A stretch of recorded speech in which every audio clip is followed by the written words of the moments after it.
Welcome to Startup Cabin podcast. I'm Xue Mei Rhodin, and you're listening to our Monday Minutes, where I share insights and trends and tools that I think are important for investors, entrepreneurs, and soon-to-be entrepreneurs to understand and know about.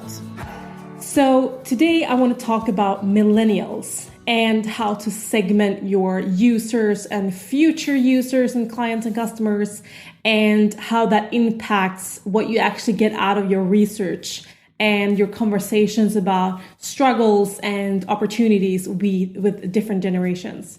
So everybody's talking about millennials. Well, the problem is that millennials is a very wide term. It's actually a term that is not a generation, but a mix of generations. So when we use the word millennials, when we talk about different generations, we're actually talking about completely different core groups. So usually when you talk about millennials, you're talking about both Generation Y and Generation Z. And these two groups grew up in completely different types of settings, completely different types of environments that has affected the way they think about the world. So what I'm going to do, I'm going to break it down to you and show you the difference between Generation Y and Generation Z and who they are actually talking about when you mention these two groups. So first, Generation Y is the older part of millennials. It actually is my group, my generation. So people who's been born between around the 1980s up until the 1995 to 1996, around there. Of course, the exact dates are never set with these kind of generations, but around before the actual millennium is the birth dates we're talking about. But then they usually talk about millennials as a group of people who have done something specific around the millennium, so 2000. And this is where it becomes really confusing. So instead, I want you to understand Generation Y and Generation Z and what makes them become very different core groups or target groups. So Generation Y was born between 1980 to 1995-ish. And that generation has been, of course, very affected by the internet, the growth of internet. And this is the difference between Generation Y and Generation Z, because Generation Z grew up with the internet, meaning they have no experience from not being in the world where internet didn't exist, where you did things differently. And this is the major differences between these two core groups, because one group grew up with the growth and the introduction of smartphones and internet. The other group has never been in a world where they didn't have that. So that means completely different habits from the time where they grew up into when they enter the workforce. So Generation Y is my generation, and Generation Z are people born after 1995 and upwards. So these are the two segments you have to separate because they have very different values because they grew up in very different times. Partly when it comes to what type of economic state the world was in, and also closeness to previous non-internet generations, which affect, of course, how they act and think. One way I would make a distinction between these two generations is that Generation Y is the type of career generation, and Generation Z is the entrepreneur's generation, meaning that their idea of the world, if you think about not specific personalities, is that they are career-minded versus they're entrepreneurial-minded. And this is supported by the research they've done on these two groups. Generation Y has answered that they are an opportunistic type of generation. They hope to get good opportunities and they're willing to grab them to, climb the ladder of career and success. But also that they trust their bosses really, really, really well, and that they want to work with senior management to learn and improve.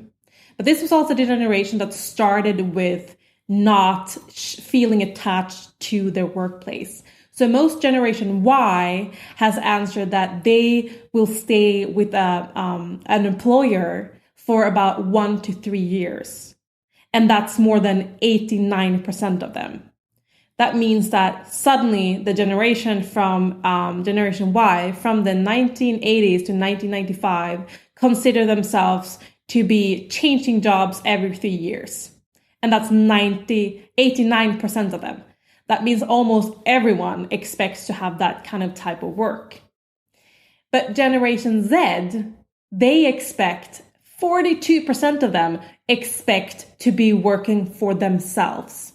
So they are a development from Generation Y to becoming even more entrepreneurial. And the focus is not on career, but entrepreneurship. And that's because Generation Y started a lot of companies, pushed up the boom of startups and made startup stars instead of old-fashioned Hollywood celebrities become kind of the stars we look up to. So Generation Z grew up with seeing these kind of role models. So they changed from Hollywood role models that the Generation Z grew up with to entrepreneurial role models. And that's how they differ. So Generation Z, when people talk about millennials nowadays, they're often talking about millennials as Generation Z. And the mindset there is very different. So the older generations of Generation Y, the first one, they're actually already 35 years old. They're not young, they're not teenagers, but we still talk about millennials like it would be the new teenagers. But that's actually Generation Z. And to get accurate research, accurate information about these two groups, you have to actually look at the research for Generation Z and Generation Y, not millennials. Because that research is often based on old research on Generation Y and not the new one, Generation Z. So what I want you to do as an entrepreneur or executive or investor, research Generation Y and Generation Z and how their perceived world looks. Because they are very, very different. And these two generations don't identify as one big group. Generation Y has been professional and working in industries for a long time, while Generation Z are right now entering their first entry-level jobs. So start looking at those two generations and just skip the whole concept of millennials. I've been the one doing this too, talking about millennials in different settings. But I feel that the word itself is not defined well enough. So I will take a commitment to stop talking about millennials and start talking about Generation Y and Generation Z, so we actually talk the same language. And if you're an executive for a big company, you have to consider that these two groups want completely different things from you. And as an entrepreneur employing people, it's the same thing. As an employer of Generation Z versus Generation Y, you will have completely different mindsets. Generation Y will want a lot of money for their work. They want incentives that gives them good value around their actual work. So perks, raise, stuff like that. Things that improve their lifestyle. And they want to work with senior management. They want to be there in the top as soon as possible. Often also wanting to skip a lot of the steps in between. While the Generation Z, they would probably not even apply for a job at your place. They're wondering why they should work for you instead of working for themselves directly. So that's different mindsets, that's different problems to tackle, and it's a different employer branding you have to consider. And also, what happens if the generations keep going towards entrepreneurship earlier and earlier in their age? How many of those are actually suitable to become entrepreneurs? And how many mistakes will they do during that course? Partly also, how will the companies evolve if everyone who starts a company has no experience how to structure a professional company, how to work with professional teams? That's going to even change the type of businesses we have and how fast they can mature. So the need, for example, for structured learnings, structured mentorship, all of that stuff is going to be needed more and more. And that's why, for example, our tribes program is so focused on learning habits habits, implementing strategies to work with a larger group of people. So not get stuck in being the solo entrepreneur or the two founders and never getting that network of a big team to start delegating and start growing exponentially. And this is a problem for Generation Y, but it's also a problem for Generation Z. And I think it's going to be even worse for Generation Z because they're skipping so many steps in between. And it's also a problem if you come from a big company. You come from having a big budget and being the big marketing director and then suddenly going into having your own company. Because you have taken all of those structures for granted. And often it was not your job to understand these structures. So that's what we also do in the Tribes program. We teach people from both people with no experience of having structure to those who have been handed the structure to actually get into the middle path and make a structure that is small and lean and easy enough to work for you in the growth stages of your company. Thank you so much for listening to Startup Cabin podcast. I, for one, have learned a lot by distinguishing these two generations and seeing the kind of different mindsets and how that's going to develop and change the industries and how we work in our industries. So I hope you got some really good information out of this and that you consider this as an entrepreneur, as an employer, and also as an employee, how this is going to change the workplace for you and your industries. And maybe you also find new markets in these kind of segments.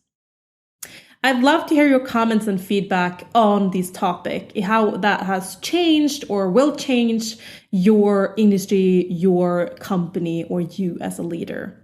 So you can comment either on our Twitter at Startup Cabin, and I'll talk to you in the next episode.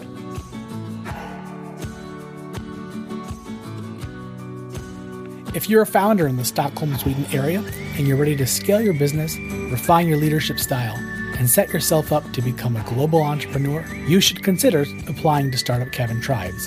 You can come apply over at startupcabin.com. Thank you again for listening, and we wish you all much success.